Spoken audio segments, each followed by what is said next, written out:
My breakfast with Mitt. That's what we'll talk about at this lunch alert video. It was the weirdest thing. I was in Detroit and just flown in from Iowa, actually, where I had given a speech. This was just this past Friday. And I was having breakfast at a hotel at the airport. And my nose is buried in the Wall Street Journal.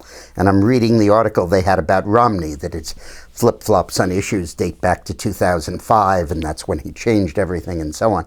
And my nose is buried in the story. And I hear someone say, "Hi, Dick." And I look up, and there's Romney. He apparently was in the same restaurant having breakfast, and he saw me, and he came over. So I put the paper down, and I figured it's better to talk to the real thing. And we had a very nice chat of about half an hour or 40 minutes. It was the second time we'd ever really met. I met with him in Boston in November or December, I think, because I really wanted to get to know him, because I really did not know him before in any personal way. I've gotten to meet Bachmann and come to know her well, Kaine very well. Gingrich I've known for 100 years. In fact, Newt and I, before Clinton was elected, before he was speaker, when he was just minority leader, minority whip, he would get up every morning at about 5 and take a hike around Washington, D.C., basically to think, and he would invite people to join him on the walk. And you'd be talking about the Napoleonic Wars or the American Revolution or something. So I did the walk with him 4 or 5 times, and we just had a wonderful chance to chat. This goes back to 1991, I think, or 1990, 89, when we were both much younger. Anyway, so I really had a nice chat with Mitt, and I wanted to share my impressions of him. He was very loose. It was so interesting. It was like he was just, out there on a lark. It wasn't like he was running for president. There wasn't pressure on him. And he was laughing. He was joking. He was just very, very loose. You just loved to spend a weekend with him. I feel that in 2008 he was much more uptight, I'm told. And now he's anything but that.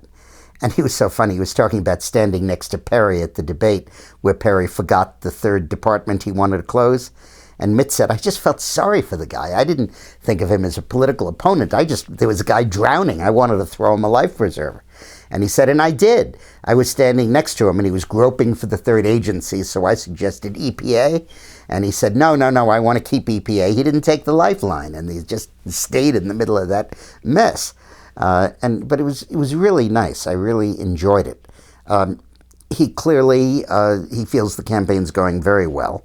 And, my goodness, he's had 4 or 5 of his top rivals drop out.